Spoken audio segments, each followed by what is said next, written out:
Za najbolja umjetnička ostvarenja u opereti ili mjuziklu, ženska uloga, nominirane su Maja Kovač za ulogu Matilde u mjuziklu Matilda Marijane Nole i Nene Belana. Ivana Medić za ulogu Marije Reiner u mjuziklu Moje pjesme, moji snovi Richarda Rodgersa, Oskara Hammersteina II. Danijela Pintarić za ulogu Ružice u mjuziklu Legenda Ružice grada Andreje i Dejana Koprija i za ulogu Tanje u mjuziklu Mamma Mia Benija Andersona, Bjorna Ulviusa, Catherine Johnson.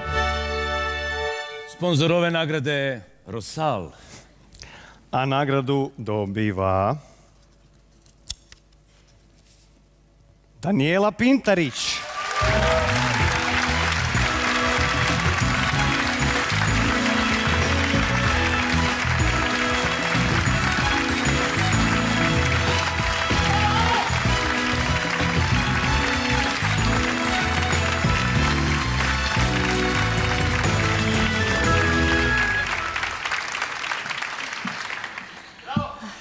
Hvala žiriju.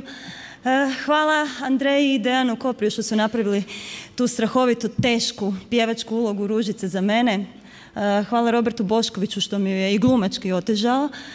Hvala vrlo posvećenom ansamblu Legenda Ružice grada i autorskom timu koji su svoj posao napravili volonterski. Zato se nadam da će ta predstava ponovo naći svoj put do dasaka. Nadalje, hvala autorskom timu Mamma Mie i Igoru Barberiću, nenadmašnom ansamblu Mamma Mie, mom matičnom kazalištu Komedija, studiju Kubus.